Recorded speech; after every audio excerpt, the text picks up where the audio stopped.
Hello, good evening. Welcome back to the channel. My name is Richard. This is the special news show. It is Richard and Andreas Talk Awfc, and what a lot we have got to talk about again this week. Well, we're going to have to look back on that very, very disappointing performance and result against Aston Villa last weekend. How damaging is that going to be to our title chances this season? But it's also a big week, isn't it? Manchester City are the opponents tomorrow, another massive game. And then, of course, in midweek, we kick off our Champions League defence, Lyon. Now, we've played them quite recently, haven't we? We'll be facing them again. So lots and lots to talk about. So let's get into it after this.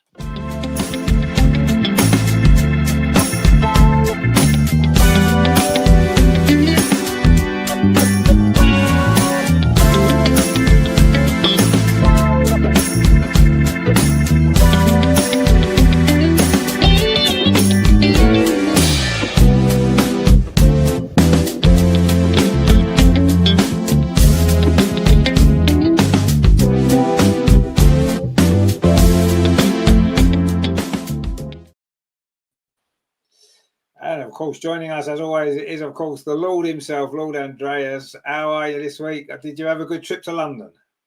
Yeah, I had a good trip to London and a safe trip home. And after nearly a week, I feel fine again. But to be honest, last Saturday I didn't feel good, and I was so frustrated that we will talk about this.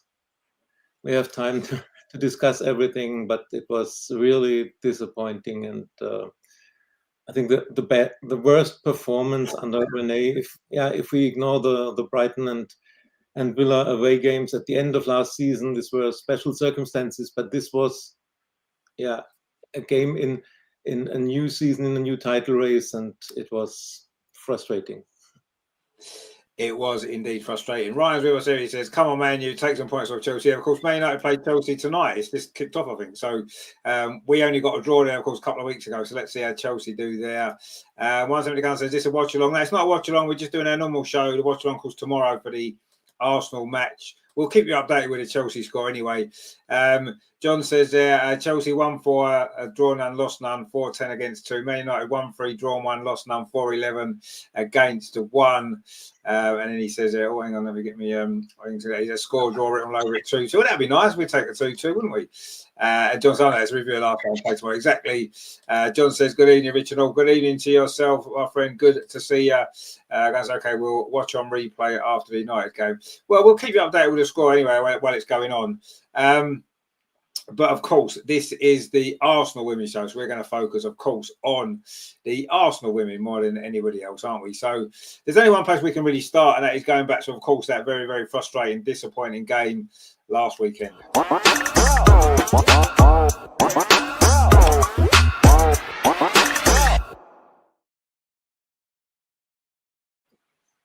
So, of course, we spoke about it on the show last week, didn't we? Having drawn with Manchester United, we had to win this game at home to Aston Villa.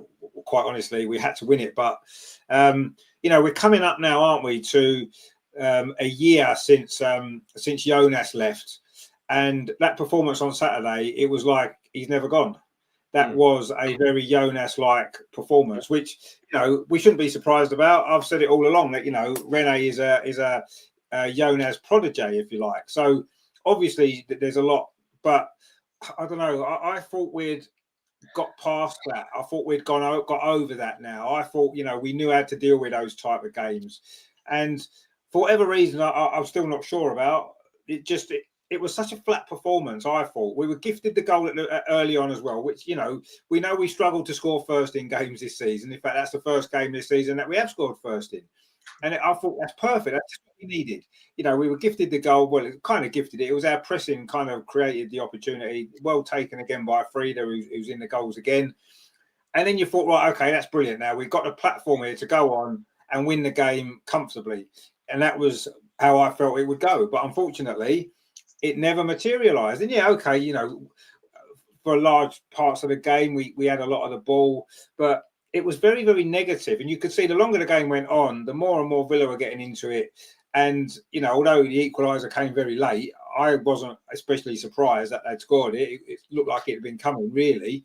and that was down to our own failure to push on for the second goal. And I thought very, very negative substitutions, a very negative, I don't know, a negative performance all round. Really, I don't know. It wasn't like the Arsenal that we've seen under Rene so many times. I kind of agree with Andreas. It was probably our worst performance since that Everton game in the WSL. Certainly, obviously, the Bayern Munich performance away last season was obviously worse, but certainly in the WSL that probably was our worst performance if we discount those two games that, like we said, at the end of last season. And to me, it was like we'd gone back in time a year, and it was like watching a Jonas Arsenal again. And you know, although I never really had much of a problem with Jonas, as I know some of you did, obviously the improvements that we've seen mostly under Rene have been so much.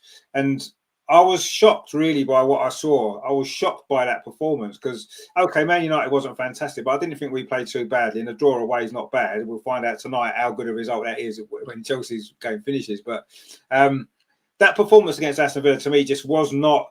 It wasn't a performance of a team that look as though they believe they can win the league title this season. Look as though they believe they can win anything. I know it's only one game, and you could say, yeah, everyone has a bad game, this, that, and the other. But I don't know. It seemed deeper than that to me. It seems like there's bigger issues. Maybe the fact we started with two big wins has maybe covered over a few of the issues in midfield in particular. I mean, Andreas, obviously you were there at the Emirates as always. I mean, what did you make of it overall? Because we just never really looked ourselves, did we? Right from even getting that early goal didn't help, did it? Yeah, it was a strange game because, as you said, it was the first time that we got the lead in this season. And I would say it was a gift from Villa. A pass direct to us in their box. And but maybe this early goal was not good for us because when Villa scored, everybody was thinking, okay, we are on our way and we will score more goals, and it's another game with 4 or more goals at home, as always. And maybe the girls thought the same. Maybe the whole team was feeling too safe after this first goal and thought, okay, we're going to win. It's 80 more minutes time to score, and the goals will come. And this feeling of being on the safe side with 1-0 up, maybe this was not good for us. It's difficult to say, but maybe if it was 0-0, 30, 40 minutes, we would have seen another performance, more concentrated. And after the game, if you see the after match interview with Renee, I've never seen her so annoyed and so directly criticizing her team. Of course, she didn't throw the players under the bus, but it was very direct, and she criticized everything and said that was not us. That's not the performance we want to show, and that's not what we have discussed before and what we wanted to do. So I think she was very annoyed with the performance, and something was not right in the team. And of course, the manager picks the starting 11 or picks the subs, and it's the manager who is responsible. But on the pitch, there are the players, and you can't say that every single player was giving 100%. No, it's difficult to say why, but too many players were a lot under normal level, and and then 1-0 up at halftime. Of course, there were chances, and in the beginning of the second half, we had other chances when the ball was blocked, etc. But it was never. I never had the feeling the second goal is coming. So there are so many chances. One will go in, and the second goal is coming. No, the longer the game was going, I had the feeling, Villa will score. The Villa goal will come. And if we don't score a second, we might lose 2 points. And when it was announced 7 minutes of added time, I had the feeling, that's enough for Villa. 7 minutes, they will score. And exactly, I thought they will have 3 more chances in these 7 minutes, and we have to survive 3 difficult situations. So the first was cleared. Then the second was this free kick when Daphne just could box the ball over the post, and the third was the corner. Once again, we had this in last season when there was a corner and we defended so badly, and Kim Little was the one who should head away the ball after a corner. And this time again, it was Kim Little nearest to the ball, and I mean, she's not the tallest player. We all know this. So there are others who should take the responsibility. The organization was not good. And what you said, the substitutes Renee made weren't good enough. 65 minutes, she brought 2 players. And then she waited until the 87th minute to bring on 2 more subs. Why waiting so long when you see today it's not working? Today we need a plan B. I said it very often in the last weeks. The good thing under Renee is we have a plan B. Against Villa, we didn't have one. And then she brought on Lotta in 92nd, 93rd minute. If you see we have problems in defending set pieces, then bring on another defender, a taller defender, but bring her on earlier. Lotta came in and just ran into the box, and it was not really organized. Maybe if she was on for 10, 15 minutes, the organization defense would have been better. So it's the manager, the tactics, the substitutes, but it's also the players who didn't give everything, who were not at 100%. Enough for me. No, you're absolutely right. I mean, Wayne says lackluster performance. Yeah, it was. That's exactly what it was. YouTube censors our free speech. Renee out. I think you've been listening to Terry a little bit too much. I think it may be a bit early for that. Wayne says Chelsea scored. Yeah, Chelsea scored early on in that game at Manchester United already. It's captain with a goal of 9 minutes. But we said there wasn't a comment before. It's going to be a goal scorer, high goal scoring draw. So there you go. Maybe that's the start of a few more goals coming in that game tonight. But Chelsea are winning 1-0 at the minute. YouTube, since our free speech, makes a good point there. Our women have to beat Man City. It's as simple as that. Yeah, we'll talk about that game a bit later, but I agree with you. I think we have to, or it's game over, really, especially if Chelsea do win tonight. Joe says too many players are too comfortable with their positions. At one stage, I felt it was passing training game. Just shoot, stop being fancy pants, wanting to stroll the ball into net. Yeah, I kind of agree with that. I do think it's a little, that performance in particular, I wouldn't say it's just that particular game. That game highlighted it because we ended up conceding a goal and dropping points. But yeah, it's something that we've done too much anyway, I think, sometimes. YouTube Sensor Free Speech says the women's bench, unlike the men's team, are not bringing on similar quality of player. John says Man United 2 shots, 1 on target. Chelsea 3 shots, 1 on target. Still fairly even. Well, it's early days yet. Let's not panic yet just because Chelsea has scored. There's still plenty of time. Man, you've got some good players. I mean it's. I thought the substitute, more than anything, I thought the substitutions were quite negative. Yeah, okay, I could understand to a certain degree bringing Lotta on in stoppage time when you got a 1-0 lead to defend. It kind of made a bit of sense. It happened in the Champions League final, didn't it, as well? Similar kind of substitution. But I don't know, when you're at home to Aston Villa, I think you need to make more positive changes. You're right, the substitutions were terrible, really, I thought. You're 1-0 up. You need a second goal against a team like Villa. Bring Stina on. She might get you that second goal.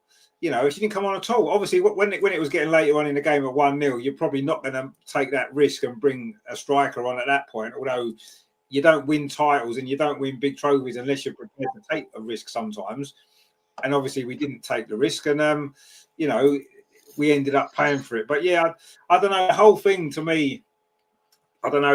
It wasn't. It didn't feel right almost from the start. Really, it wasn't the performance, and that's the sort of game. Though Chelsea showed it against Leicester. You've got to dig it out and win the game. It doesn't matter how you win it. You just dig it out and win it. You can play terrible. You can be well off your game. It doesn't matter as long as you end up holding on and winning that game 1-0. That would have done.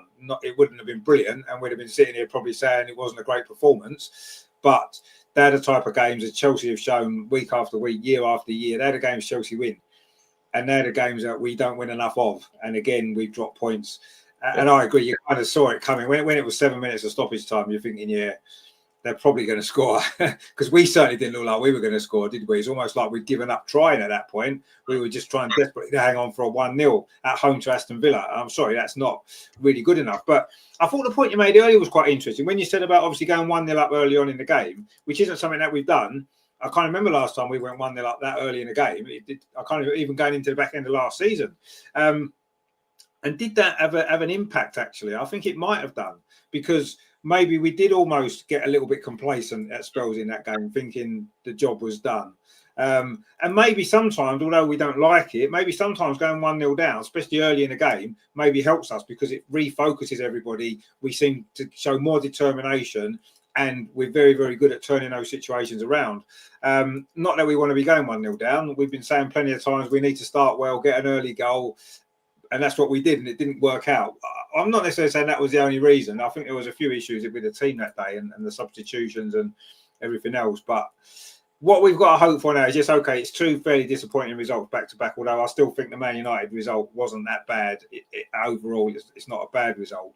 The Aston Villa result is just not good enough, and the performance itself is the issue, not only the results. So two draws back to back, 4 points dropped so early in the season, and Chelsea at the moment don't look as though they're dropping too many, do they? So it's not really where we expected to be, I don't think, at this point in the season. I look at our league position, we're fifth or wherever we are, and I'm not too worried about that right now. But what worries me is the fact that the Man United result, we needed a win, we didn't get it. The only thing you've got to do is bounce straight back in your next game, and you've got to show more positivity, more determination to win that game. And I don't think we did. We didn't do that at all. And yeah, Renee can mention the poor performance of the players, and rightly so. But she needs to take a lot of the responsibility as well, I think, tactically for that game. She obviously set the team up to play a certain way. The substitutions are all on her, and the coaching staff, not just her. And yeah, pretty much, I think it's a sort of game where, a bit like the Everton game last season, where all you want to do is just forget it and pretend it never happened almost. And unfortunately, the consequences of it, we can't forget what happened, because it could end up being a really, really important an important moment in the title race. This early in the season, even, it happened last season, didn't it? Dropping points early on, and the title's gone, and you're playing catch up. And when you're playing catch up against a team like Chelsea, it's really, really, really difficult. And yeah, it's not looking great at this moment in time, but it's still early on, so we're not going to be too worried. Ryan says, should have brought Bon Matty. Well, I don't know. Colin says, good evening all. Have we been on a training pitch defending corners? We couldn't defend corners last year, and we still can't. Well, obviously, we haven't been practicing that enough, have we? Wayne's giving us some good news. United equaliser. There we go, you see. We said, didn't we, there were going to be goals in this game, and there has been goals in this game already. We've only played 20 minutes, and it's 2-2. It's Sandberg, actually, with the goal for Manchester United. So that's good, isn't it? And actually, when we played Man United, Sandberg wasn't able to get forward because Olivia Smith pushed her back and pushed her back and pushed her back.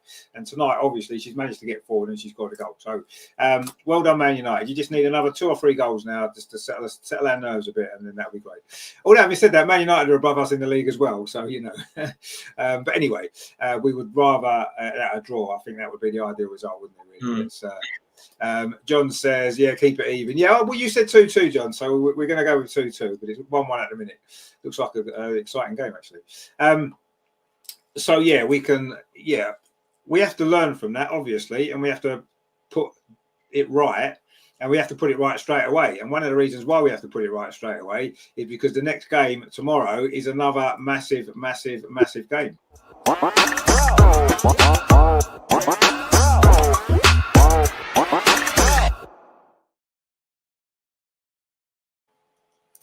So, second away game in a row in Manchester, 2 really difficult away games back to back isn't ideal, and the fixture list hasn't been kind to us in that sense. But regardless of that, we can't worry about that. What we've got to do tomorrow is we've got to find a way to bounce back and win. We have won this fixture the last 2 seasons, quite dramatic games, both of them. Of course, last season was a 4-3 thriller.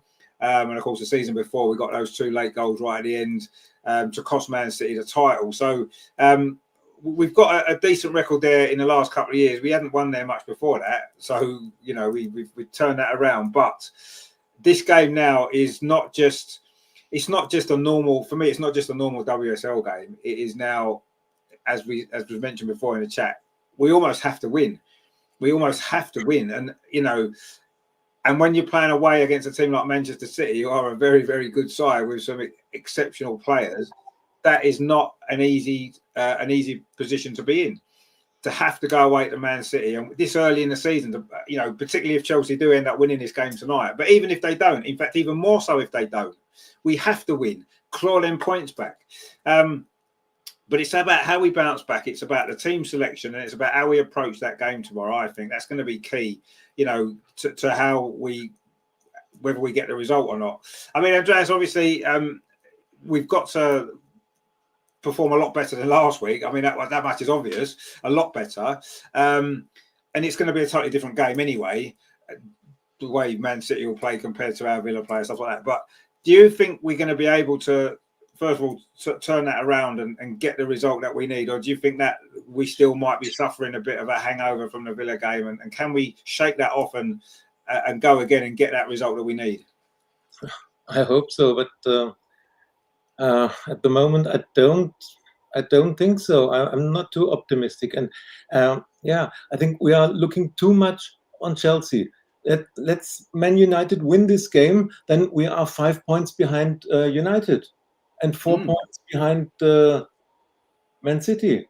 Yeah, so it doesn't help us to look on Chelsea and say, if Chelsea loses, then we are back in the race. No, we have to win our games. And with 8 points after 4 games, and if we lose against City, then 8 points after 5 games, you can't say you're playing for the title.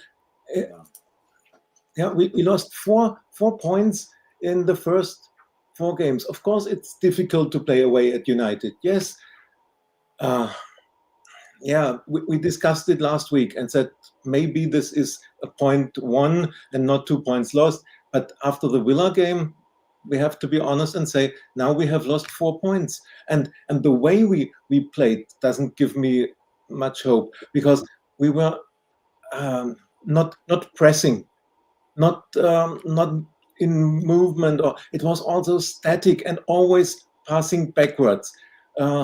What I hate are short corners. If you have a corner, then you have a big chance, and we play short corners, and from our corner the ball ends up at Daphne, at our goalkeeper, because we don't find open space, pass backwards, pass to the midfield, pass. Then the opponents are pressing us, and we have to pass back to the goalkeeper. And our throw-ins, every throw-in is taken by Katie McCabe. It takes 1 or 2 minutes. At least I had the feeling watching it. It takes much too long until she throws in, and then the ball is lost. Why? Because there's nobody offering any option for the one who has to throw in. And this is what I mean, too static, and not we are not pressing Villa. Of course, for the first 10 minutes we did, and we could score the goal from our pressing. But later we gave Villa every time they wanted to play, to open their game. And what we had to do, we were pressed by Villa, and there were all these long balls from Daphne, because she couldn't pass to anybody. There was no movement, no options for her. And this doesn't give me much hope for the City game. If you look on the City lineup, there is Bunny Shaw, there is Biff Miedema, Fujima, top players. And can we defend them? Can we score against the defense with Alex Greenwood? It's a difficult game, and the pressure is not on City, although they lost the first game of the season. The pressure is on us. Is a draw enough for us?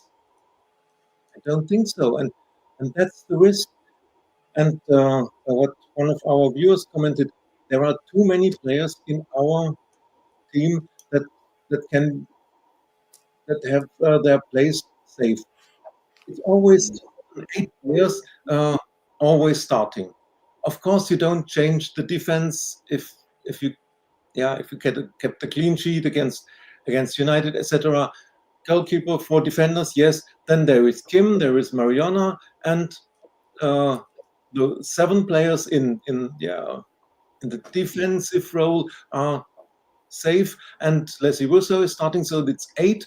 We have only the player on number 10 and the 2 wingers who are not the same every time. And maybe we should have rotated a bit more. Not 4 or 5 players rotating every time, but give others a chance. Now we are playing away at City. You need your best team, your best lineup. Then 4 days later or 3 days later, we are playing against Olympique Lyon. You have to bring out your best team. You can't rotate. And then 4 or 5 days later, you play against Brighton, and 100% sure Rene will rotate against Brighton on 4 or 5 positions. But then you bring on players who haven't got a single minute in this season, like Kyra, or played 2 or 3 minutes like Lotta. And then you rely on them and say, now you have to win against Brighton and give you everything. Bring them on earlier, give them minutes on the pitch. And once again, bring them on and try to change something. I agree that Stina could have changed something. Maybe Kyra would have found a pass. For me, Mariona wasn't good. She was quiet again, and we know how good she can be, but it's not about the past, it's about the present. And at the moment, she's not performing, so give her a rest, bring her from the bench, or let her rest for a whole game. Katie McCabe was very quiet in the game against Villa. Why not starting Taylor Hines?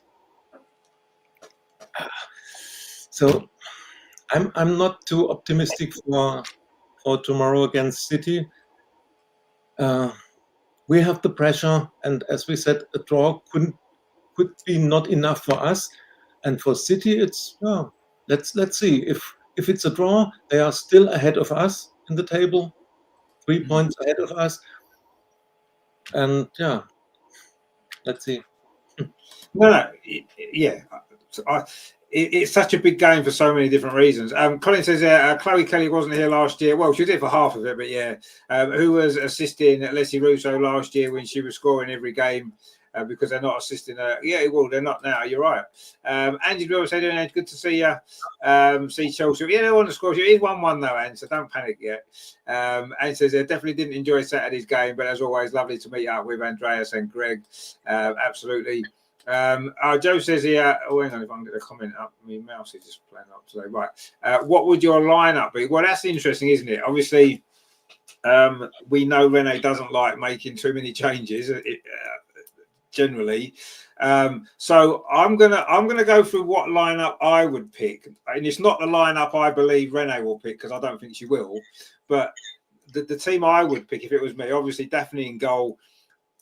I mean the back 4, I kind of agree. I would obviously Emily Fox.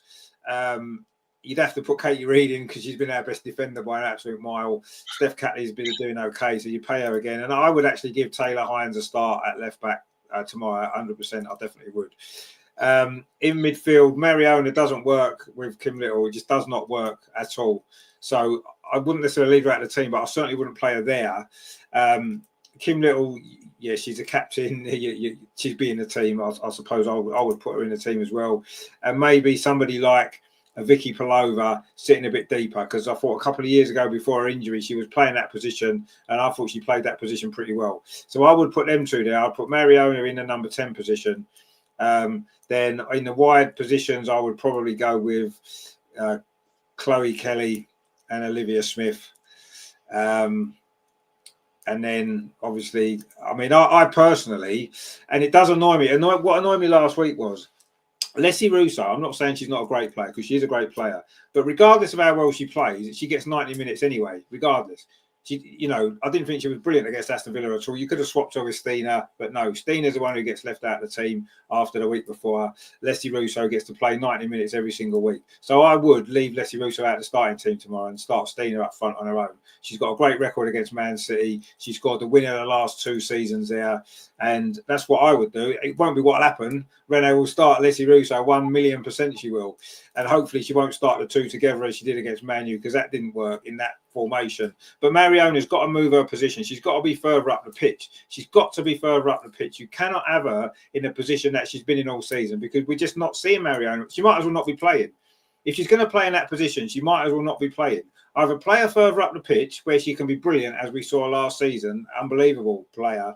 Play her in the right position where she can be at her best and she can give her best for the team. At the minute, she's playing in a position that doesn't suit her. She doesn't look very happy there. She's not performing at all. So either play her in the right position or don't play her at all.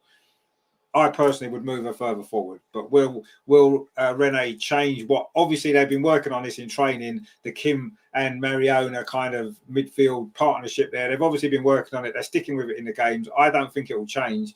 Personally, I would. That's not working. It's just not working. Stick Vicky in there. Stick Kyra in there. Stick somebody else in there. Anybody in there. I don't know. Just try something different, because it isn't working. It hasn't worked. And that's not going to suddenly change tomorrow because we're playing Man City. So I don't know. That's what I would pick. Andreas, what would be your team? Don't go with what you think Renee will do. What would you do if you was Renee tomorrow morning? What would be your selection?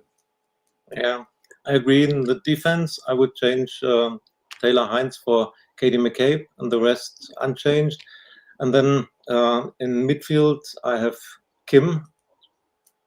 Obviously, she's captain and leader of the team, but also she had a very good game. I think Kim and Katie Reed were, for me, the best players.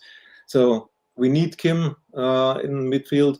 But for me, Kyra should get a chance. And it's Kyra and Kim together. And then the question is Mariona on number 10 or Vicky or Frida.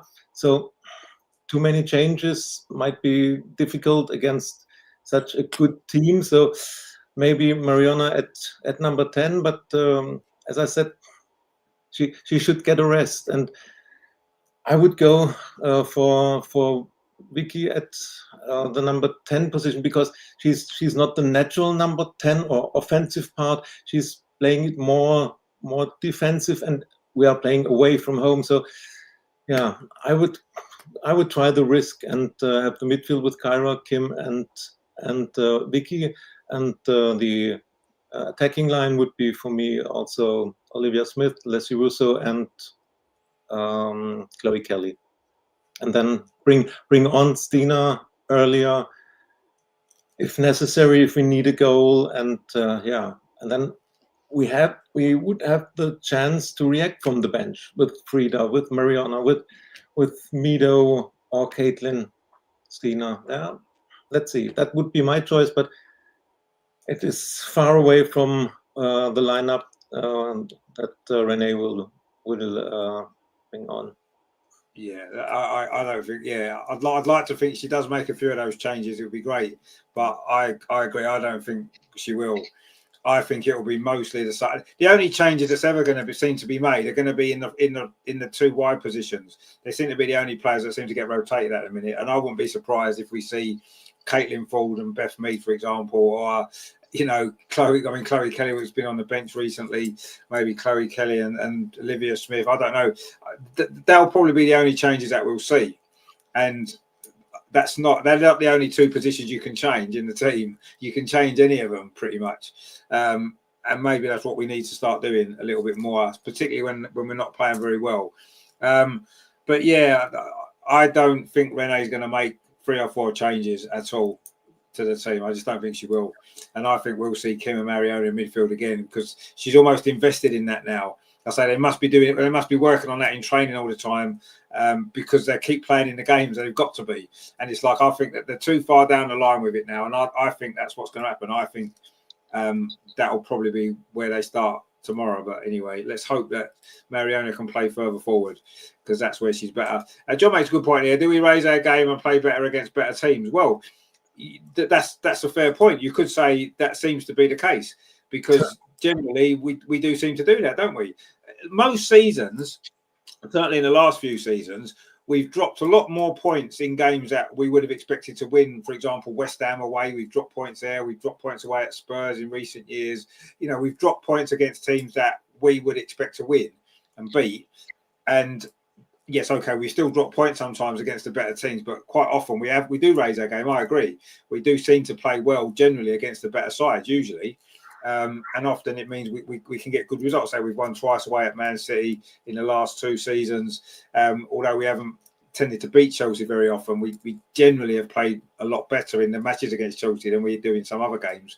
We've maybe been a bit unfortunate sometimes to lose. But yeah, I kind of agree with it. I think we do. And again, is that a mentality issue? It's easy to raise your game, to raise your performance in the big games, isn't it? Champions League final, all that kind of stuff, you know, brilliant. Of course you're going to raise your game. If you can't perform in a game like that, you shouldn't be playing football.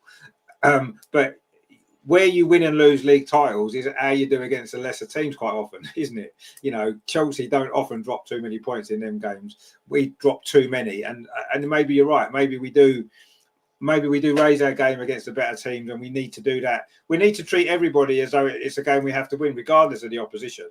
We can't just think, oh, we're only playing Aston Villa at home. We can have a little stroll about and still win. No, you can't do that in the WSL anymore. It doesn't happen. You've got to be at your best every week if you want to win.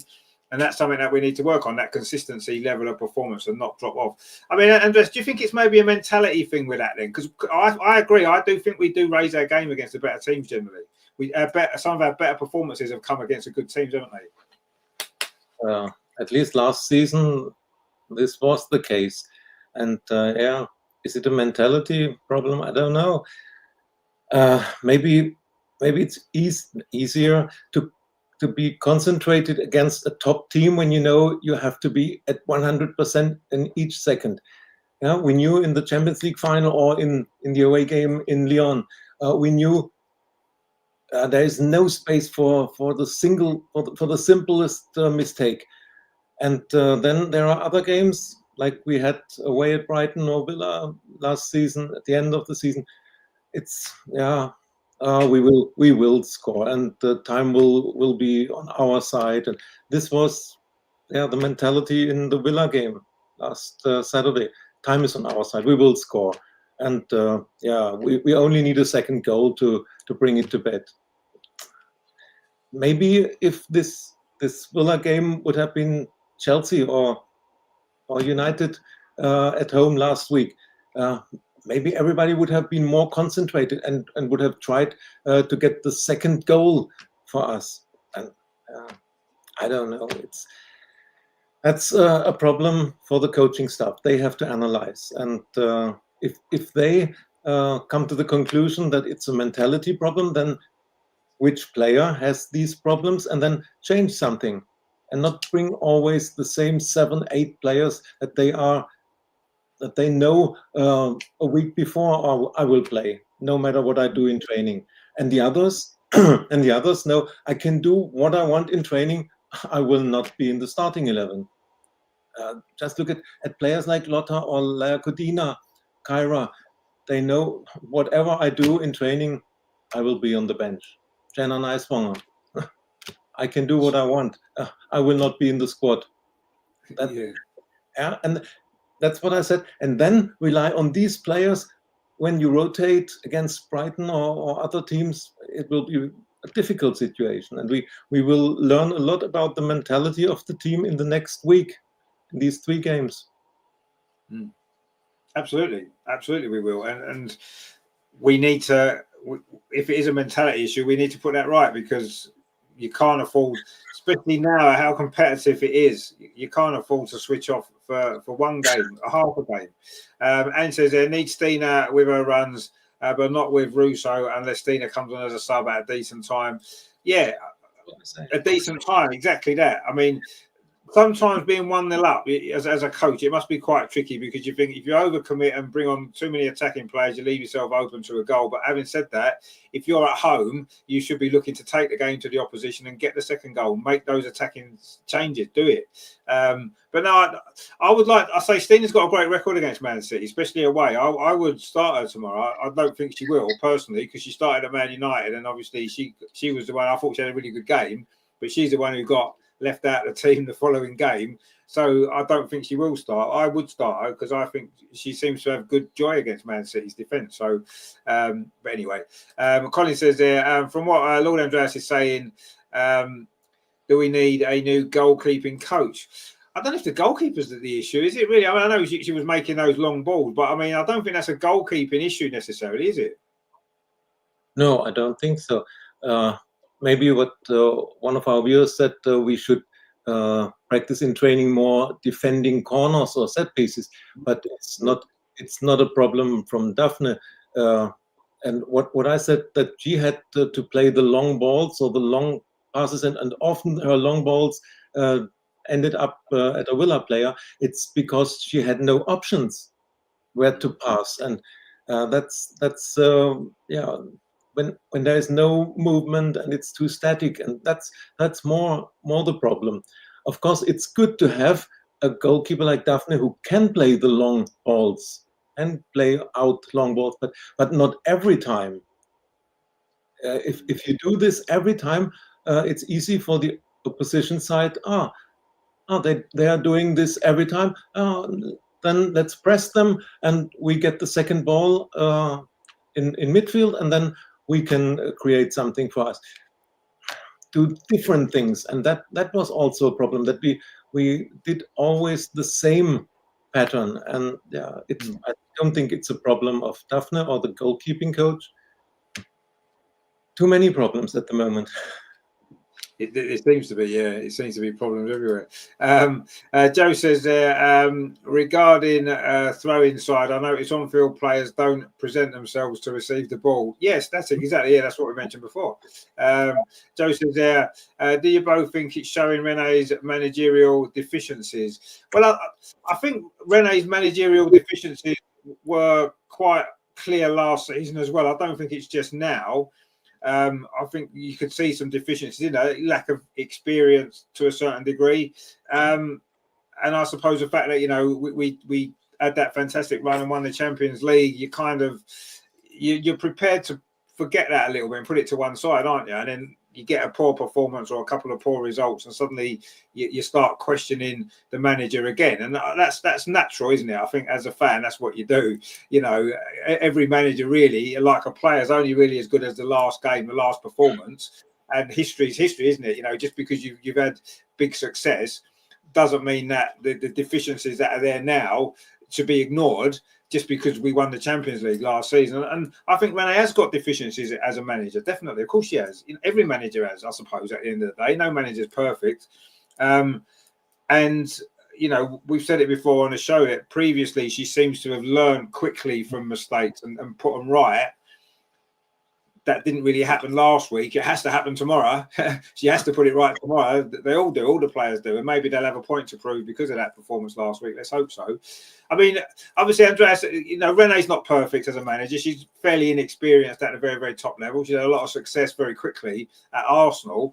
But obviously, she's got deficiencies, hasn't she? And it's natural that she would have. But we can't allow those deficiencies to derail the season too early before it's really got going. Yeah, I mean, it would be unnormal if such a young manager in her first real job at a big club is free of mistakes or does everything right. Of course, she's learning, and we said it often last season. She learns quickly, and she can put things right in the next game. And the good thing was we had always these two legs against Real Madrid, against Olympic Lyon. We had a second chance against Bayern Munich after this defeat. But yeah, the problem, or the problems from the United game, she hasn't learned from this. Otherwise, she would have put it right against Villa. And remember the last season, we were out in FA Cup and in the League Cup very early, and these were also games after which we said it was up to the manager. She brought on substitutes very late, or only one or two subs, and we conceded late in both these cup games. So yeah, she has to learn, and sometimes she doesn't do things right. For me, one problem last season also was that she didn't use the whole squad. It was nearly the same lineup in every game, and I was hoping that this will change now, because last season there was the pressure from day one when we took over. We were trailing Chelsea, City, United. We were on fifth place, like we are now, and it was difficult to come back to the top three. So yeah, and then in second half of the season there was Champions League, etc. This was also always an excuse for always bringing the same lineup, but she does the same this season. And yeah, we have a squad of 25, 24 players, I think. But Renee would need only 15 players. She's only playing 15 players from her squad. Why does she have a squad of 24? That's a question I would ask her, would like to ask her. Yeah, maybe these are the deficits she has, that she's not able to use the full squad. Yeah, I think that's one of them, definitely. She seems to favour certain players, she trusts certain players, and maybe other players she doesn't quite trust enough. And I think it was a problem that we saw with Mikel Arteta, actually. It's only really been this season that we've seen rotation in the men's team, and it's needed. There's no doubt. That's what you can't. You don't win anything with just your 13 or 14 players. If you're going to be successful, all your players need to play, not only to keep other players fresh, but also if you do suffer injuries and later in the season you've suddenly got to throw these players in, if they've not played all season because they've been sitting on the bench, they're not going to be up to speed, are they? They're not going to be able to come in and suddenly perform at that top level when they'll be miles behind in terms of match sharpness and stuff. So it makes sense to not to make 6-7 changes every game, no, but bring players in, give players minutes, rotate sensibly. And that's something that Renee hasn't learned. She doesn't seem to have learned from last season to this season, as you said. And that is something that I think it has to be. You have to do that. You have to do that. No matter how great a player is, no matter how much you as a manager really trust the player in the team, sometimes you've got to leave them out. You have to. You have to give them a rest, not only for their own physical benefit, but to give somebody else a chance to be playing and more minutes on the pitch. So you've got to do it. That's how management works. So yeah, that is something that I think she needs to improve on. But yeah, obviously she's got deficiencies. Yeah, of course she has. And they're not just going to go away. What she's got to try and do is compensate for those deficiencies, and maybe her coaching staff need to help as well, and try to make sure that her deficiencies as a manager and maybe certain deficiencies in some of the players in the team aren't the overriding factor in what happens, because you can get through every team, every manager, every player's got deficiencies in their game, and what you've got to do is not allow that to be what defines the results. You've got to find a way around it, and that's what we've got to do, and that's what Renee's got to do, that's what the coaching staff have got to do, and that's what the players have got to do. Every individual player as well has got to look at themselves sometimes and think, you know what, I can do better. Ryan says, yeah, pull it over and little. That's what I would go with. I actually think that's a good partnership, me, but I don't think it's going to happen. LG says, this game has Stina 9, Russo 10 all over it. We can all see it coming. Even the Man City coach can see it coming. It's so predictable. Even Skinner said he saw it coming. I don't think that's going to happen, actually. I think the Man United game has made Renee maybe rethink that whole Russo in the number 10 position with Stina up through the middle. I don't know. I don't think that'll happen tomorrow. John says, yeah, treat every game as a cup final. Yeah, exactly. That's what you've got to do. Rendition says, who do we replace both Palova and Kyra with when they both inevitably leave with limited game time? Well, exactly. That's always a possibility, isn't it? I mean, I don't know. Hopefully it won't come to that. But you're right. If players don't play, they're going to want to go, aren't they? John says, just give players on the bench a chance. Quite often, like in the men's team, they outperform because they want to show how good they are and get to start in the next game. Stina on the bench starting. No, exactly. No, you've got to use your squad anyway. That's what they're there for. You know, you build a squad of players, and you know we've got all these players that we've got, and it's not like the players sitting on the bench. Sometimes you look at them and you think, oh, well, they're not very good. They can't do a job in the team. You look at them and think, well, actually, yeah, they're decent players, all of them.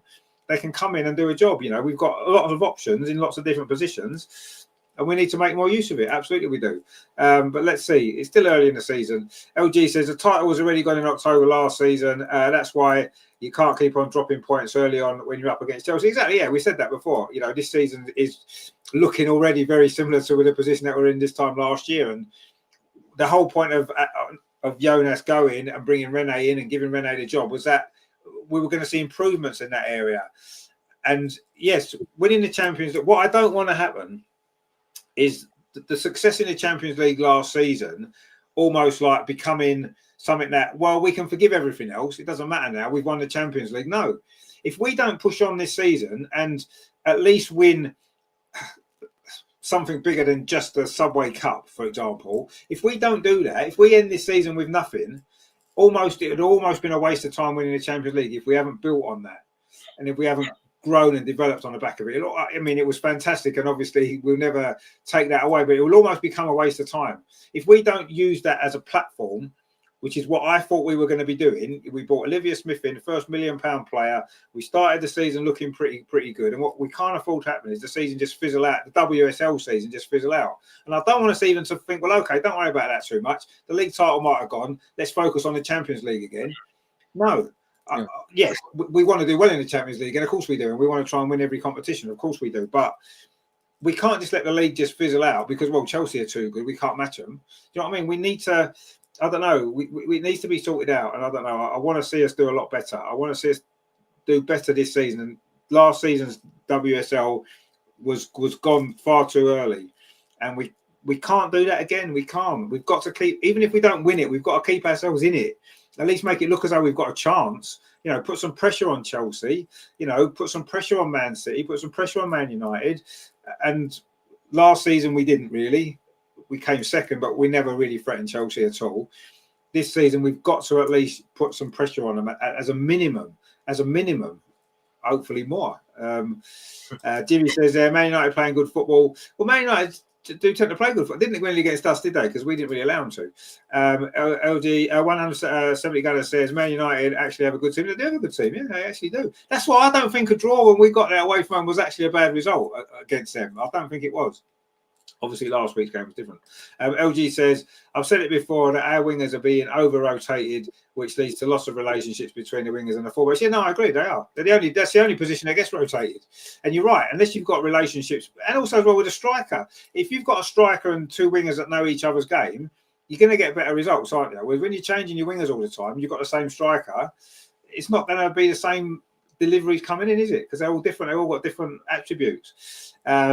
LG says you can lose 3 games in the Champions League and win it like we did, but there is no margin for in the WSL. Losing 3 games in the league will likely mean you won't win it. Well, it'll almost definitely mean you won't win it. I don't know about likely. I don't think you can lose 3 games and win the league anymore. Rendition says our squad building is whack. We have 4 left backs and 1 right back. Well, yeah, it does seem a little bit over. Lopsided, the squads in places. Greg says all this depression talk, even though we played bad against Villa, at least we haven't lost yet. No, you're right, my friend. You're right. We haven't lost yet, and we need to keep some perspective. But the problem is, it's no good drawing loads of games if Chelsea are going to win them all, because that's not really going to help, is it? But yeah, I mean, I think last week was a terrible game. But tomorrow is going to be better. I can sort of. I think we'll play better tomorrow. I kind of agree that we raise our game against the better teams. We do. And I think we've got the beating of Man City. We've shown that in recent years.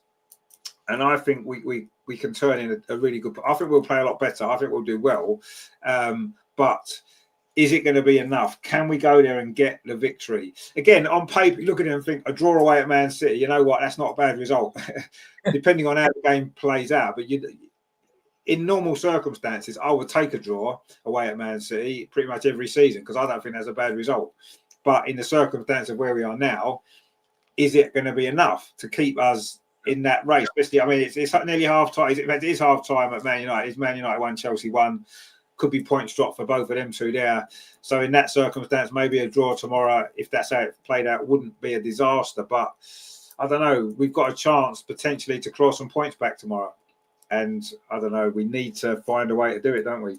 I mean, we need a score prediction, Andreas, first of all. We need a score prediction. What are you thinking tomorrow? Because it's going to be tough. We know that anyway. But in the circumstances now, even tougher. Yeah. as I said, the pressure is on us, only on us.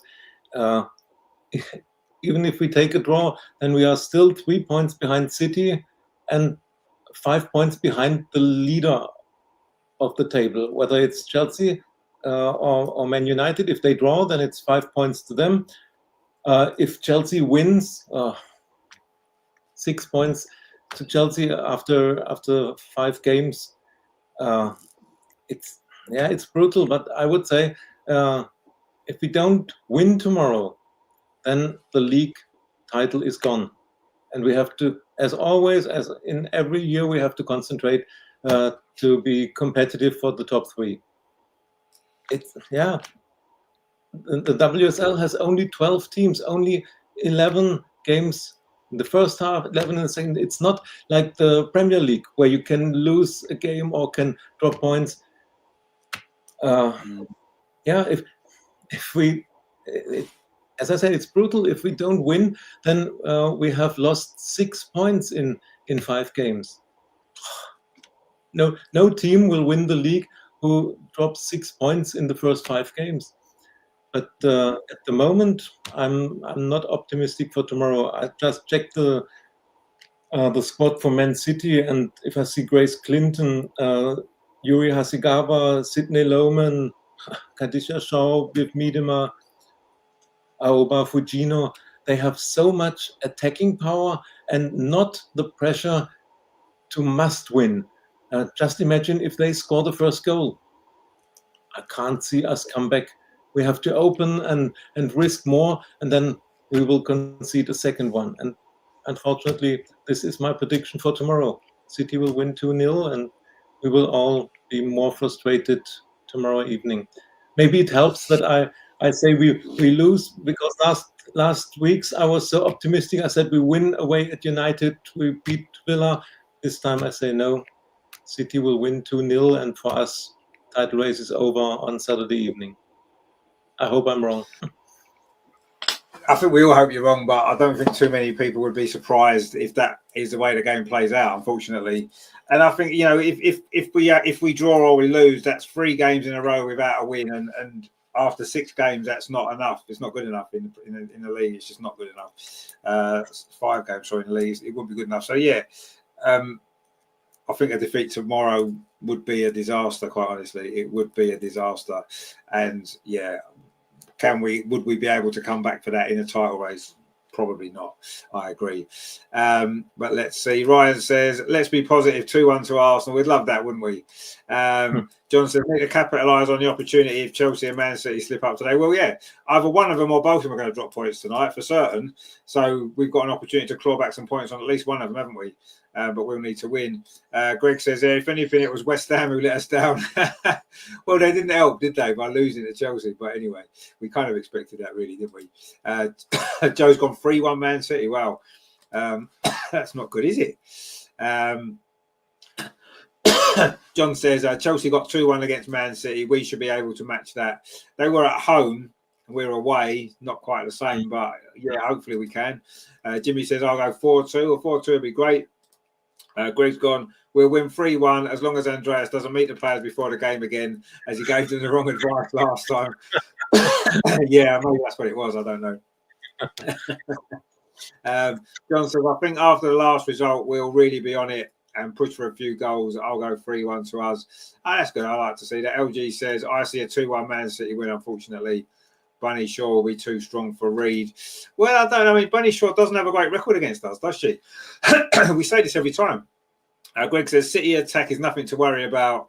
As an Arsenal reject, and Shaw, who never scores against us, no. Well, yeah, Shaw has a terrible record against us. So, but they've got some great players, obviously. Hempo as well is a very good player, isn't she? Obviously, Viv, we know on her day is as good as anyone there is. So it'll be a tough game, it will. But I don't know. Until I see the lineup, it's a bit difficult to give a score prediction because I don't know what to expect from the team, really. But obviously, I'm going to have to predict that we win because we have to win, and I want to believe that we'll win. And I think we're good enough to win. We've got the players to win, and I think we can. I'm not sure if we will, but I'm going to go for it anyway. I'm going to go 2-1 to Arsenal as well. I think that we'll bounce back from last week. We'll have a point. We've got a point to prove, a massive point to prove. And whatever the result in the game tonight, Chelsea against Man United, we know that we've got a chance to claw some ground back on at least one of them teams. We have to take that opportunity. And I think we will. I think we've shown in a one-off game, we can get a result in a one-off game. We've done it lots of times in the last few seasons, and I think we will do it. I think we'll get the result. Somehow we'll find a way and we will win. It may be a little bit of a scrappy one. Don't care. I think we'll win it. Actually, just before we leave the Man City game, I just wanted to make a point about the ticket allocation that Arsenal got. 300 and something odd tickets, 335 tickets or something Arsenal were given. Now, I just think that's ridiculous. You know, for a team that has the away following that Arsenal have, and in a stadium that I don't know what the capacity is. It's certainly, we certainly deserve a bigger allocation of 300 tickets. Come on. I don't know what that's all about, but anyway, we need to start looking at proper away allocations for everybody in the WSL now. You know, especially for teams that can sell them like we can. Greg says they've got some good players, but we've got better. I agree. I do think we have got better. LG says Shaw has scored 2 goals against us, 1-1 draw January 22 and a 2-1 win for us in April 2023. That's not too bad of a record. Well, I mean, how many times has she played against us? She's probably played against us 8 times. And I think 2 goals in 8 games ain't that great, is it, for a striker who wins golden boots and whatever? You look at Sam Kerr's record against us. She scores virtually every time she plays against us. You know, she did. John says there, Chelsea, Man City game. Man United game's back on, chucking it down. Slippery ball, slippery surface, tricky conditions to score in. Yeah, I mean, hopefully it'll end up a draw. Ryan says, how many has Cena scored against them? Well, she scored a few, hasn't she, against Man City? She scored 2 seasons ago away. She scored 1 last season away. She scored a winning goal in a semi-final of the Continental Cup the other year. She scored the winning goal when we beat them 2-1 at Meadow Park when the goalkeeper, Kiera Keaton, made that mistake. She scored then. So that's at least 5 goals there she scored against them. So her record's much better against Man City than Bunny Shaw's is for City against us. John says she scores the goal. She scores. Indeed, yeah, exactly. And I'm sure tomorrow will be a game for Stina, whether she starts or comes off the bench. I think it'll be a day for Stina tomorrow. And I think she'll score at least one of those 2 goals.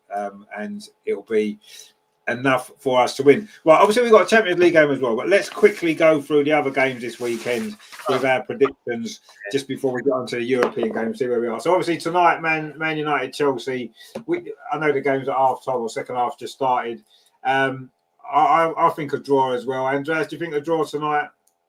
Yeah, it will remain 1-1. Yeah, that's what I think. Chelsea won't risk too much for them. If they take 1 point at one of their biggest rivals, they will be satisfied with it. Yeah, I think so. I predicted these scores earlier. I actually predicted 1-1 Man United Chelsea like this afternoon when I was doing them. So obviously our game we predicted. Well, I predicted Arsenal to win. Andreas has predicted Arsenal to lose. But anyway, hopefully one of us will be right.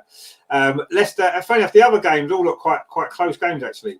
Leicester at home to Everton. I think this will be a draw myself. What do you think, Andreas? Yeah, maybe the 2 weakest teams so far. Yeah.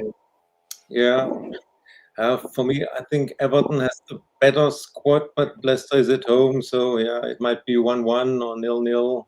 Yeah, it will be a boring game. I've actually got 2-2. I think there might be some goals in it. I think there'll be a few mistakes and some goals. I mean, it'll be an interesting game, but probably a draw. Obviously, the next one, London City Lionesses against Liverpool. Liverpool need some points, don't they, on the board? I think London City might win this at home. I think they're looking all right, aren't they? They've got some decent players. I've gone 3-1 to London in this one. What do you reckon, Andreas? I say 2-1 to LCL. Yeah. The longer the season goes, the better they will find together. And at home, Liverpool so far very weak. Will be 2-1 to LCL. Yeah, I think they'll win. LG says Hemp always scores against us. So I'm glad. She's not playing now. Yeah, she does always score against us. Yeah, we don't want her playing because she's good. Rendition says, don't jinx it. Chelsea going to win it now. Well, let's hope not. John says Everton slightly better, 1-0 to them. John's gone 2-1 to London City. Yeah, I think London City should win that game. Another interesting game is Spurs against Brighton. Two teams that have started the season. Well, obviously Spurs have had a really good start. Brighton are a decent team on their day, can get results against anyone. But Spurs at home, I think they'll probably shade it maybe 2-1. What do you think, Andreas? Do you think Spurs might win that? Both started good in the season, but for me, Brighton has the better squad, and we have two players at Brighton, two Arsenal players, so I hope they will make the difference, and maybe a draw, or I'll go with my hopes and say Brighton will win 2-1. Yeah, I kind of think Spurs will win. John's gone 2-2. Yeah, I wouldn't be surprised if that's a draw, actually. I think a draw, I'm probably more tempted to a draw, but I just think Spurs at home will probably shade it. And the last game looks another tight one, actually. West Ham against Aston Villa, two teams struggling, really. I mean, I know Aston Villa played quite well against us last week. They did play well against us last week and ended up getting a draw. They'd probably think they can go to West Ham and win. I don't know. I think maybe a draw in this one as well, actually. There are quite a few draws this week. What do you think, Andreas, for that one? West Ham against Villa? I saw West Ham at home against Chelsea.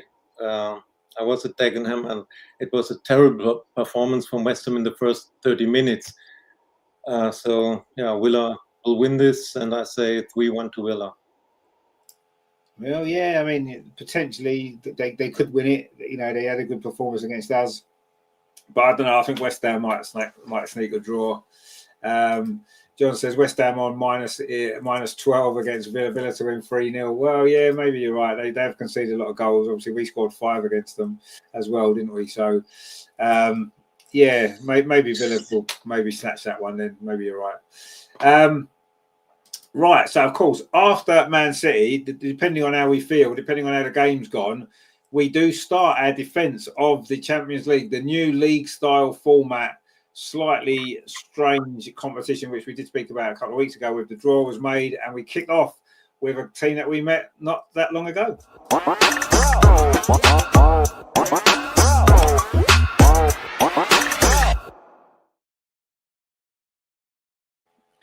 Of course, it's Lyon is the first game at home, which is a bonus, I suppose, to kick off with a home game, but probably is the most difficult game probably that we'll have in the group stage. Obviously a tough game. We did lose at home the last season's game. We lost at home to Lyon before going away and winning. That was at the Emirates. It was a semi-final, different sort of pressure, different type of game. Meadow Park with its kind of compact atmosphere and stuff. Although last season I didn't think we played that well at Meadow Park a lot of the time. Maybe the pitch didn't help on a few games, but I don't know. I think this is, really when you think about it, these next two games this week in particular could be almost season defining. If we don't get a result against Man City, we then start off the Champions League with a defeat. Yes, we lost our first group game last season in the Champions League, and look what happened. But I don't know. If we don't win at least one of these games, I'm going to start getting worried. If we don't win either of them, if we maybe have 2 defeats or 2 draws or a draw and a defeat in these 2 games, I will start to get a little bit worried about what direction the season's going in. Yes, they're not easy games. Man City are a great side. Lyon are a great side, one of the best teams in Europe. We know that. And it's not going to be easy either, these 2 games. But if we want to be taken seriously as a top team and we want to start winning trophies on a more consistent basis, to top trophies, we need to believe that we can get results in these type of games. At home to Lyon, at Meadow Park, in that little compact atmosphere, a ground, great atmosphere usually there. It's going to be a really good game under the floodlights. I don't know. I think the Man City result might have an impact on this game, if I'm honest. I think if we beat Man City, everyone's up, everyone's buzzing, and we can go out. But I think Lyon are going to be looking for revenge after that semi-final. They want to put that right because they'll be hurting. That would have hurt them a lot when we went to their ground and absolutely smashed them on their own pitch. They'll want revenge and they'll want to put that right tomorrow in midweek. So I think it's going to be even tougher than it was before against them personally. I think they've got a point to prove. And depending on how the Man City game goes, we're not exactly in fantastic form at the minute. And I'm a bit worried about this game, I've got to be honest. I don't think the timing of it is great for us. But, we said it before, we raised our game against a good team. We've done it before. And let's hope that we can do it again because we need to start, I think, in the Champions League, especially at home. we need to start with a positive result. Even a draw would probably be a half decent result against Lyon at the start of the group stage. It's more about how we perform and how we look as a team. You know, we are champions of Europe. We've won the title, and we need to show that we obviously we deserve to win it last season. You can't doubt that. But when you're defending a trophy, I think you've got to go out and show that you want to defend it in the right way, and you need to start well. And I think it's a massive game for us, and we need to show what we're all about. But it's going to be tough. I mean, Andreas, what are you expecting from this game? I know the Man City result and performance is going to have an impact. Of course it is. So it's difficult to predict this too much now. But it's a big game, isn't it? And we need to start well.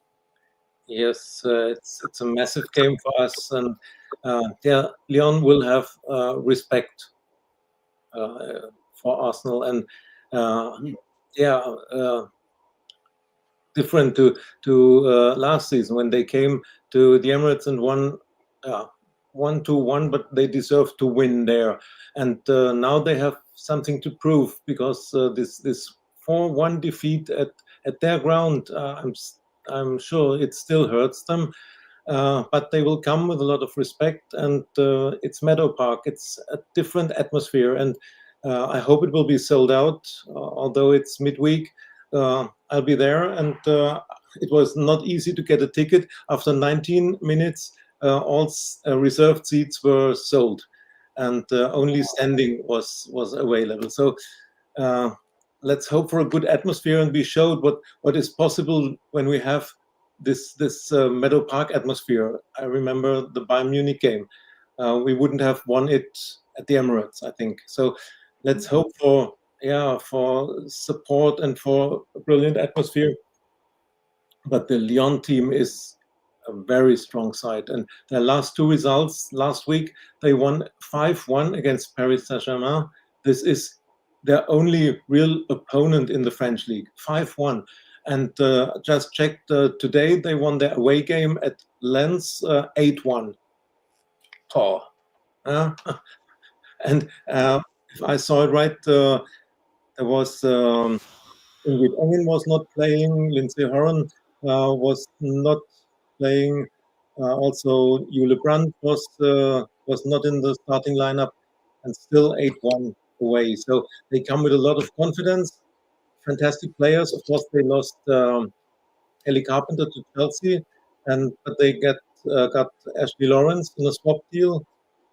They got Ingrid Engen from Barcelona, and their midfield with Lindsay Horan, Elchie Dumornay, Igorola. Then in the attacking line, Brandt from Wolfsburg, Katoto came from Paris, Javinga, and still Hegerberg is still a good player. So a very good team, and it will be difficult. It would be great to beat them, but I think it will be a draw, 1-1. Yeah, and I don't think a draw would be a bad result, actually. I don't think it would.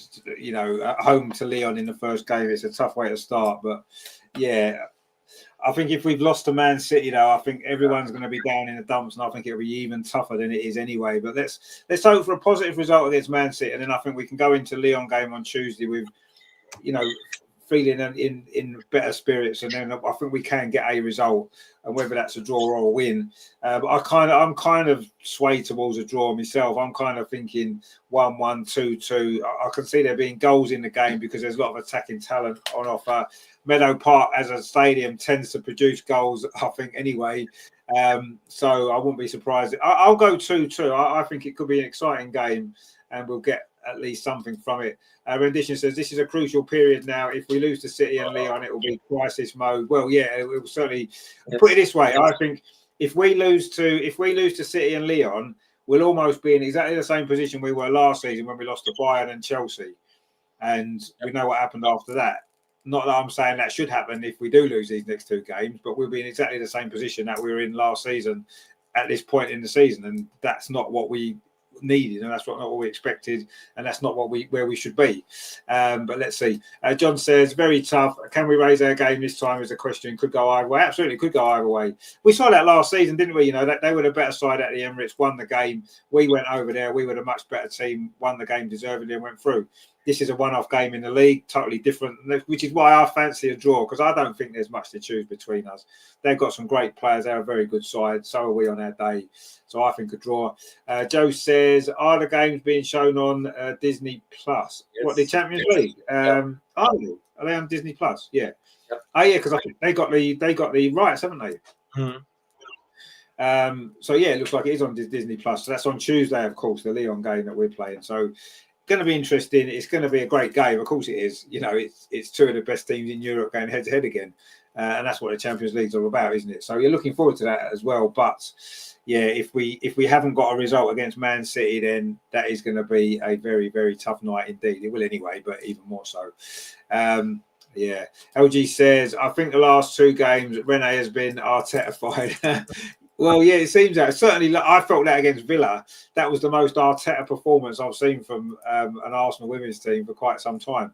But yeah, maybe he's been spending too long on the training ground. Maybe they need to separate us. Maybe the women need to train somewhere else away from the men's team completely, so they don't pick up any bad ideas, any bad habits. But yeah, so let's hope that that doesn't last much longer then, and we get over that and we start turning the season around, because at the moment it's not what we were expecting at this point or hoping for. It's still 1-1, by the way. Man United against Chelsea, still 1-1. Man United apparently have hit the woodwork in the second half, so Chelsea hanging on a little bit maybe, but it is still 1-1. And I think well, that'd be nice for Chelsea to lose, because they don't lose too many games, so it's always nice when they do lose.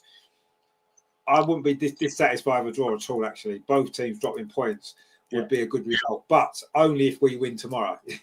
If we drop points tomorrow, then it's almost pointless happening, really. We need to win tomorrow, and if we do, then a draw tonight would be the perfect result, really, wouldn't it? Let's be honest.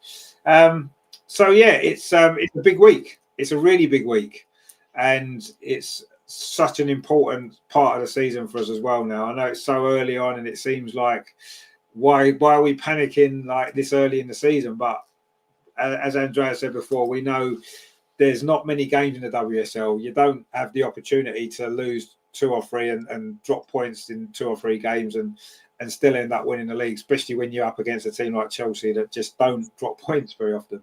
They don't. So it's a big week. It is a very, very big week for Arsenal, and we need 2 great results. And, you know, although we were just saying that, you know, 2 defeats in these 2 games would almost be crisis mode, imagine 2 victories. Imagine what that's going to do. Imagine what that will do to the season. Imagine what that will do to everybody, you know. Beating Man City away, beating Lyon at home. What a week that would be. And we'd be here next week and we'd be over the moon, and we'd be buzzing thinking we're going to do the quadruple if that was to happen. So, you know, they're the fine margins in football, aren't they? They are the fine margins in football, you know. And there's not going to be much to, you know, we could win both of these games or we could lose both of the games. And there wouldn't necessarily have to be much swing either way for that to happen, because there's not much to choose between the teams. Us and Man City, I think we're pretty much even with each other. I think us and Lyon are fairly even with each other. And last season, 1 win each. Man City and Arsenal, they knocked us out of the cup. We beat them in the league. It's that type of thing. And both of these games could go either way. They could both go in our favour and they could both go against us. And the margins for both of that could be so small. And they will be so small probably. And it's just, can we get on the right side of it? That's what we need to hope, because the whole season may well rest on it, actually. Rendition says, maybe the reason we drop points to these mid to lower tier opposition is players are too comfortable knowing their position in the team is safe, making it hard to get up for these games. Well, we sort of mentioned that a little bit earlier about certain players being comfortable in the team. And I think they are, because the team selections are backing it up, aren't they? You know, if you know you're going to play anyway. But that's not really the point, is it? As a professional footballer representing Arsenal, regardless of whether you know you're going to play the next game or not, your aim's got to be to win every single game. It's got to be. These are players playing for Arsenal. Do you know what I mean? They're top international players, all of them. You know, it shouldn't be a matter of, oh well, you know, I can't raise my game because it's only Aston Villa. I'd rather play against Man City and Lyon and Chelsea. No. You're a professional footballer representing Arsenal. You've got to be able to be up for every single game, whether you're playing every single week or you're on the bench and have to come on. That's got to be the mindset. And if there isn't the mindset, either that's an issue inside the club at the training ground that's coming through to the players, or it's just I think you look at these players, right? We've got players that have won big tournaments and trophies, at international level, at club level. We've got winners throughout this squad. So I don't think any of them would feel like that. Oh, I can't get motivated for this game. I don't think that's the problem, personally. I think the players are motivated because they're winners.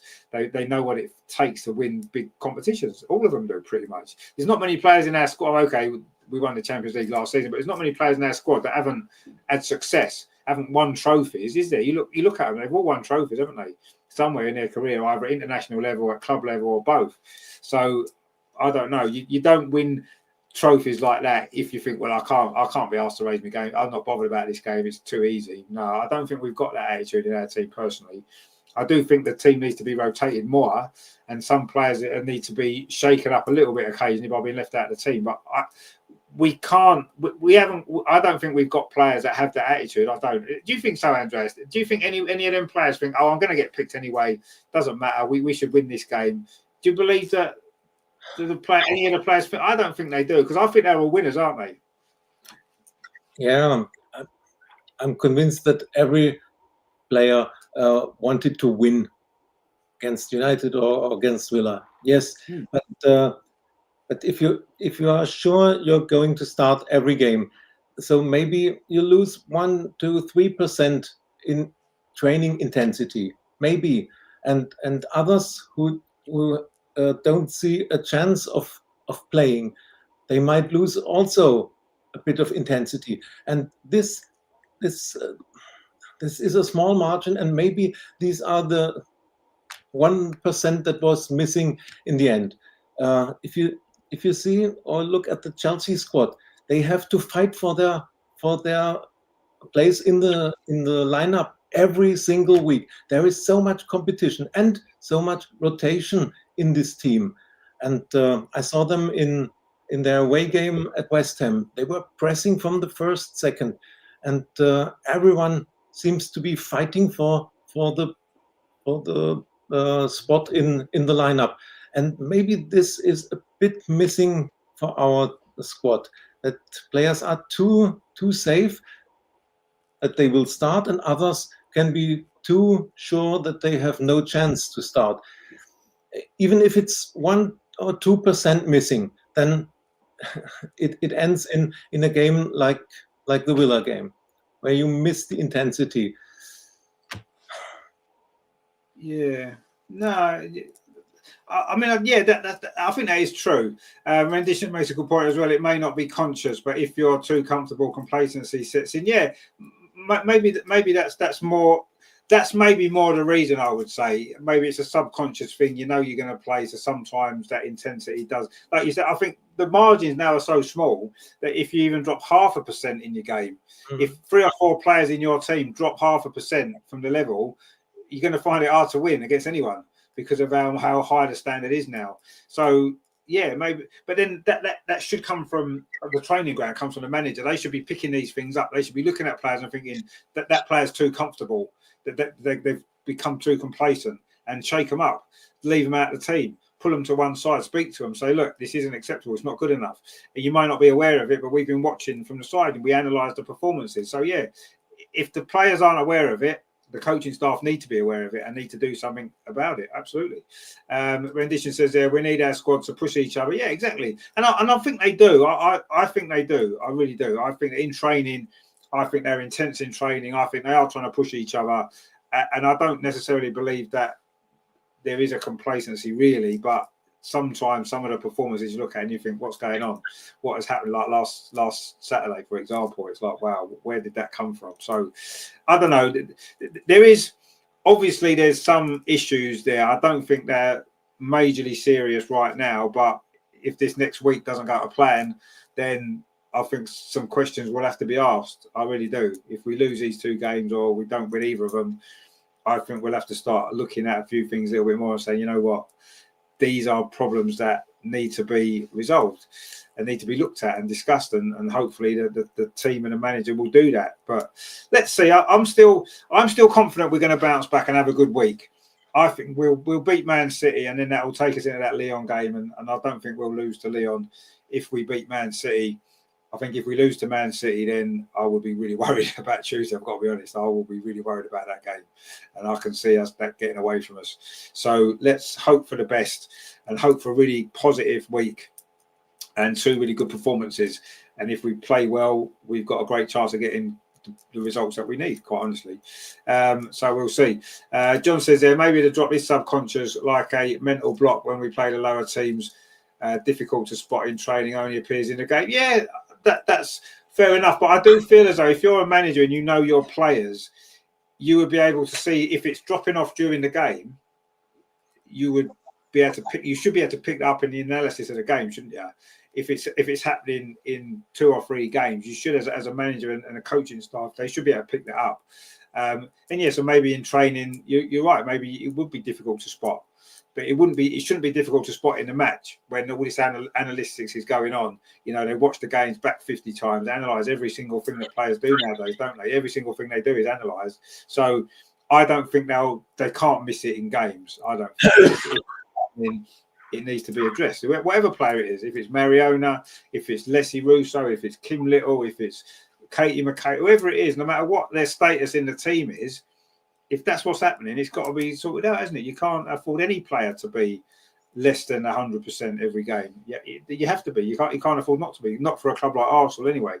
But let's enjoy the week and let's see what happens. Ryan says it looks like the seats at the Emirates are comfortable if you're on the bench. Oh, they certainly are. I did a stadium tour a year or 2 ago, and they're very comfortable, the seats on the bench. In fact, the manager's seat's even heated. So in the cold, they just sit on a nice hot seat. So a bit like sitting in your car.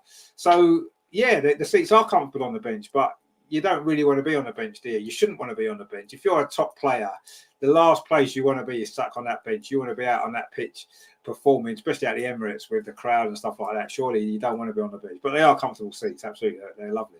The lovely seats actually in the stands as well, aren't they? The big padded seats. They've got a lot of room. The Emirates is a great stadium actually for that side of things. But yeah, we don't want to become too comfortable, do we? And I don't think that's really the issue personally, but let's see. It's all about bouncing back. It's still 1-1 Man United Chelsea in the last 20 minutes there, so time's ticking on. Is that going to finish in a draw? Which, yes, we would kind of like to think it might. So I mean, Man United seems like they're doing quite well actually, which is good. They are a good side. So I did say, didn't I, the other week, a draw away at Man U is not a bad result, and I'll stick by that. Whatever happens tonight, I think Chelsea, if they come away without a draw, I think they'll be happy as well, to be fair. So, you know, let's put our result into perspective. The Villa game, no, that's not acceptable. Drawing at home to Villa, no, we should win that game. The Man United game, not so much. Man City away is another one. A draw probably ain't a bad result, really, away at Man City, but we don't need a draw now, do we? Rendition says we need to hire pickpockets for the women's team. Yeah, or what's the latest one now? Is it an RAF fighter pilot or something they were talking about, weren't they? Giving a speech or something, I don't know, or training or something, I don't know. Anyway, yeah, maybe they need pickpockets. Yeah. Anyway, let's see. Hopefully, we won't need all that nonsense. We can, we won the Champions League without it, didn't we? Let's be honest. So yes, it's been a difficult week. Let's be honest. Not the 2 greatest results that we wanted. Not great performance, especially Villa, but that's behind us now. We can wipe the slate from that and we can look forward to what's going to be a massive, massive week. Starts tomorrow, of course. Early kickoff again. Is it early kickoffs? Is that the problem? Because Villa was an early kickoff and we didn't get going. It's an early kickoff tomorrow, so we can't afford that to be a problem. So we need to be awake and up early and ready to go for that one tomorrow. So it's the early kickoff, 12 o'clock again. It's not ideal, is it? Let's be honest. But it is what it is. Assuming the game's still going to go on with all this bad weather that we're supposed to have overnight with winds and God knows what's going on. So let's hope the game does go ahead. I'm sure it will. An early kickoff. So I'll be here about 11:45 for that one. Looking forward to the game. It's a massive game, of course it is. So join me for that. We're going to have a think about next week's show because we're away next weekend. So I won't be here Friday, because we're going to Wales.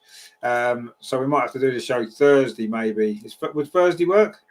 Thursday would work for me, yes. Oh, good stuff. Yeah, we'll do it Thursday then, because obviously we can talk about the game on Tuesday as well. And of course, look at it, it's Brighton next weekend as well, another big game. So another busy show next week. It's all happening, isn't it? So make sure you join us for all of that. And hopefully next week we'll be here feeling a little bit more positive about life, a bit more excited about what we've just witnessed with the team, because last week was a little bit depressing, really, wasn't it? Let's be honest. I mean, Andreas, good to see you again. I'm glad. Obviously, just before we go, so the vlog last week, you have to say the players arriving at the stadium. Gunnosaurus doing his thing, just incredible. And of course, Greg as well, making an appearance as always. Just fantastic stuff. So if you haven't watched that yet, do check that out, because it is fantastic, as it always is. And that was extra special, wasn't it, to have that little extra bit at the beginning there, with the players arriving on the bus and stuff like that, and seeing them getting into the stadium. That was really good. So that was really excellent. So I really, really enjoyed that. So you give that a watch if you haven't done so already. It deserves to get millions and millions of views. That does. But and Gunnosaurus was funny as well, wasn't he? So that's always good. We do love a bit of Gunnosaurus on this show.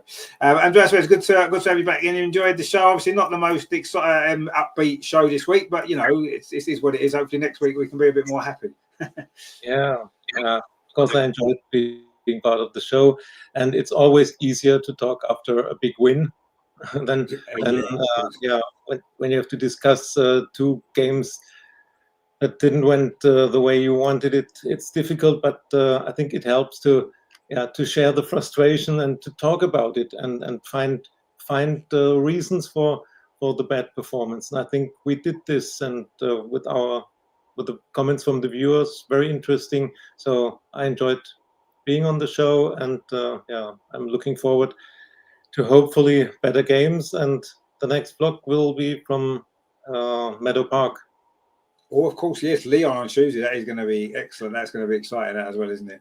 I do love a good Meadow Park vlog. I've got to say, I love Meadow Park, and obviously we're not going to be playing it very often this season, so it'd be nice to get some Meadow Park stuff on as well for a change. That would be nice as well. So we look forward to that one. And of course, I say we'll be here Thursday for this show next week, which is going to be good as well, I'm sure. We've got a comment there from Jimmy, says, great chat all here from across the pond. Love all the info. Oh, good to have you with us, my friend. Indeed. LG says there, Arteta has employed RAF fighter pilots to improve communication with players. Oh, is that what it is? I read something about RAF fighter pilots. I didn't actually read the article because I saw it and thought that is just nonsense. But there you go. That's Arteta's he's a bit of a psychologist, isn't he? A little bit going on there with him. Anyway, if the team keep winning, I suppose that you have to say it's working. But anyway, let's see how that plays out. But yeah, I'll be back tomorrow, of course, at 11:45 with the game, Man City, a massive game. Please join me for that, because it's going to be good. It is still Man United 1, Chelsea 1 from Lee Sports Village. So that game's coming up towards the last 10 minutes. There you go. John says he said it was 2 years ago. I'm not sure if he was joking. Oh, right. So he said, he's already done it, has he? Oh, right. He did it before, did he? Oh, right, okay. LG says nonsense.